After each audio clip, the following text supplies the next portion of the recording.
ಬಡ ವ್ಯಾಪಾರಿಗಳ ಬದುಕು ಬೀದಿ ಪಾಲ್ ಮಾಡ್ಬಿಟ್ಟಿದೆ ಕೋಮು ಸಂಘರ್ಷ. ತಮ್ಮ ಜೀವನಕ್ಕೆ ಆಧಾರವಾಗಿದ್ದಂತಹ ಉದ್ಯಮ ಕಣ್ಣು ಮುಂದೆ ಬೆಂದು ಹೋಗ್ತಾ ಇದ್ರು. ಏನೂ ಮಾಡೋಕ್ಕಾಗದ ಸ್ಥಿತಿಯಲ್ಲಿ ಆ ವ್ಯಾಪಾರಿಗಳು ನಿನ್ನೆ ಇದ್ರು. ಅದರ ಕರುಣಾಜನಕ ಕಥೆಯನ್ನು ಹೇಳ್ತಾ ಇದೆ ಇವತ್ತಿನ ದೃಶ್ಯ. ಹಬ್ಬಿದಂತಹ ಜ್ವಾಲೆ ಅದು ನಾಗಮಂಗಲದ ಪಟ್ಟಣದ ಅನೇಕ ಭಾಗಗಳು ಕೂಡ ಹಬ್ಬಿರುವಂಥದ್ದು. ಕೆಲವು ಗುಜರಿ ಅಂಗಡಿಗಳು ಕೂಡ ಕಿಡಿಗೇಡಿಗಳು ಬೆಂಕಿ ಹಚ್ಚಿದ್ದಾರೆ.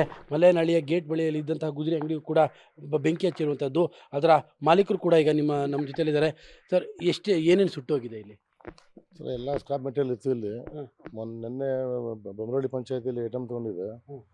ಅದು ಎಲ್ಲ ಮೋಟ್ರ್ಗಳೆಲ್ಲ ಇತ್ತು, ಎಲ್ಲ ಎತ್ಕೊಂಡೋಗ್ಬಿಟ್ಟವ್ರೆ. ಡ್ರಿಪ್ ಪೈಪ್ ಇತ್ತು, ಹೆಚ್ಚು ಕಡಿಮೆ ಒಂದು 3-4 ಲಕ್ಷ ರೂಪಾಯಿ ಡ್ರಿಪ್ ಪೈಪು, ಹನಿ ನೀರಾವರಿ ಡ್ರಿಪ್ ಪೈಪು ಇದೆಲ್ಲ ಪೂರ್ತಿ ಕರ್ಗೋಗೈತೆ. ಅದೇ ಹೆಚ್ಚು ಕಡಿಮೆ ಒಂದು 2 ಲಕ್ಷ ರೂಪಾಯಿ ಇತ್ತು. ಒಟ್ಟು ಒಂದು 8-10 ಲಕ್ಷ ರೂಪಾಯಿ ಲಾಸ್ ಆಗಿದೆ ಸರ್. ನೀವು ಎಷ್ಟು ವರ್ಷದಿಂದ ಇಲ್ಲಿ? ನಾನು ಇಲ್ಲಿ ಬಂದು 5 ತಿಂಗಳಿತ್ತು ಸರ್, ಅಷ್ಟೇ. ಇಷ್ಟೇನಾ? 5 ತಿಂಗಳಿತ್ತು ಅಷ್ಟೇ ಇಲ್ಲಿ ಬಂದು. ನಾನು ಇಲ್ಲಿ 5 ತಿಂಗಳು ನಮ್ಮ ಬಂದು ಇಲ್ಲಿ ವ್ಯವಹಾರ ಮಾಡ್ಕೊಂಡು ಯಾವುದು ಇದಿರಲ್ಲ. ನಾನು ನಿನ್ನೆ ನಮ್ಮ ತಾಯಿಗೆ ಹುಷಾರಿಲ್ಲ, ಮೈಸೂರಲ್ಲಿ ಗೊಬ್ಬರಗಳ ನರ್ಸಿಂಗ್ ಹೋಮಲ್ಲಿ ಸೇರಿಸಿದ್ವಿ. ಅಲ್ಲಿ ಲೇಸಿವಿಲ್ ಅವರು ನಮ್ಮ ತಾಯಿ ಅಲ್ಲಿ ಹೋಗಿದ್ದೆ ನಾನು. ಇಲ್ಲಿ ಸಣ್ಣ ಪುಟ್ಟ ಏನೋ ಗಲಾಟೆ ಆಗ್ತೈತೆ ಅಂತ ಯಾರೋ ಫೋನ್ ಮಾಡಿ ಹೇಳಿದ್ರು.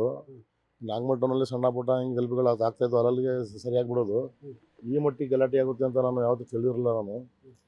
ಆಮೇಲೆ ಬೆಳಿಗ್ಗೆ ನಮ್ಮ ಜಮೀನು ಓನರು ಕಂಬೇಗೌಡರು ಅಂತ ಗೃಹ ಸಚಿವರು ನೋಡಿದ್ರೆ ಸಣ್ಣ ಘಟನೆ ಅಂತಾರೆ, ಇಲ್ಲಿ ನೋಡಿದ್ರೆ ತಮ್ಮ ಬದುಕು ಬೀದಿ ಪಾಲಾಗಿರುವಂತ. ಈಗ 0 ಇಂದ ಸ್ಟಾರ್ಟ್ ಮಾಡ್ಬೇಕು. ಈ ವರ್ತಕರು 0 ಇಂದ ತಮ್ಮ ಬದುಕನ್ನು ಮತ್ತೆ ಸ್ಟಾರ್ಟ್ ಮಾಡ್ಬೇಕು. 16 ವರ್ಷಗಳ ದುಡಿಮೆ ಕಣ್ಮುಂದೆ ನೋಡಿ ಹೆಂಗ್ ಸುಟ್ಟು ಹೋಗಿದೆ ಅನ್ನೋದನ್ನ ನೋಡಿದಾಗ ಆ ಜೀವಕ್ಕಾಗುವಂತಹ ಸಂಕಟ, ಕಷ್ಟ ಯಾರಿಗೆ ಹೇಳೋದು? ಸಣ್ಣ ಘಟನೆ ಅಂತ ಕೇಳಿದ್ರೆ